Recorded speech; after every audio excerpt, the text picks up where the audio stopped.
goodness, what a win for the Denver Broncos, but it came the hard way, and it came through a grinder of a game. My goodness, what a win. That is ultimately season-altering. To get back to 500 after starting 0-2, everything is in front of them for this team, and it's all because of the Broncos' defense. I mean, give props to Vance Joseph. Just a year ago, the media, the fans were just killing him after the Miami game and even the Chicago game when they were down 28-7. Fast forward to now, to limit the Jets' offense to 9 points and shut them out in the red zone and be great on third down, 5 sacks, 2 turnovers, could have had a third on the no-call Rodgers fumble. I mean, hats off to the players, hats off to Vance Joseph and that defensive coaching staff. That is incredible just to turn that around from the abysmal performance in Miami to now looking like a top 5 defense in the NFL. And it is the reason why the Broncos are even sniffing 500 at this point. But I mean, hats off to them. That was incredible. I have not seen defensive play like this in a long time. We're talking nearly a decade ago when the defense for the Broncos was the reason why they were holding up the Lombardi Trophy. I mean, that's how impressive these last couple of performances have been. But a long way to go in this season. We'll see how the impact of Singleton ultimately plays out through the long run, as I suggested or talked about in the last video. But through 1 week, I mean, they didn't skip a beat because they needed that defensive performance, just given the abysmal offensive performance they had in the first half. I mean, my goodness. Yes, the weather was impacting the game, and it turned into a ball possession kind of game. Grind it out, move the chains. But the game plan in the first half, I mean, was just absolutely abysmal. I put that mostly on Sean Payton. Horrible play calling. Most of those passes called in the first half were either at or behind the line of scrimmage. And that's mainly the reason why Bo Nix had negative passing yards. Yes, you and I, just sitting on the couch, had more passing yards than Bo Nix did in the first half. And I blame that on Sean Payton. That's play calling. Why do that? And just beyond the bubble screens or throws out to the flat, there were 2 instances where they got in the 3rd and 3, 3rd and 4 in the first half, and they were taking 20, 30-yard shots down the field. Made absolutely no sense. That's on the game plan. That's a part of the 15, 20 plays that they scripted. So Sean Payton just whiffed on those plays.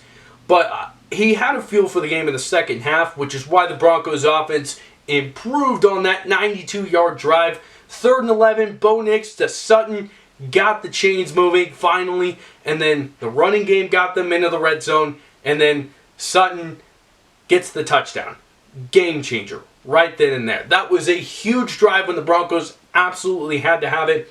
The Jets go and kick a field goal after that, take a 2-point lead. The offense, 8 straight runs, field goal, up 1. And then the defense did the rest. And then we had to hold our breath after 2 missed field goals. But, I mean, my goodness. Give props to the offense when they needed to score in the second half. They got it done. But don't get me wrong. This is still a work in progress because they were horrible on third down. We just talked about the horrible scripted first half because of the weather and the execution and the play calling. But I would rather have this version of Bo Nix trying to figure it out with Sean Payton and this entire offensive group than have a Russell Wilson at quarterback this year. Because you look at the way this team has responded through adversity, playing horribly offensively. This shows you that Sean Payton has established a culture in Denver. They've established a new mentality. Because Bronco teams of the past, 8 years before Sean Payton got here, they would have lost that game. I mean, after the missed field goal, they would have given up a big play to allow them to get closer into field goal range, and the Jets probably make that kick. Comparing that to old Bronco teams. But there's a new mentality, and you can't deny that. When they kept fighting and kept pushing and are able to grind one out even with the abysmal first half offensive performance, that shows you that the mentality is changing in Denver. And that is a sign of progress. The offense is going to come. I mean, the fact that Bo Nix can stay level-headed through some of the abysmal offensive outings in certain parts of this season and still continue to be confident, as he said, as Sean Payton has undoubtedly said during his press conferences, it tells me that he has it up here. He has the mental capability to win at the highest level. And it's only a matter of time until the stats and the execution comes along. Because a lot of guys have talent, they don't have it up here.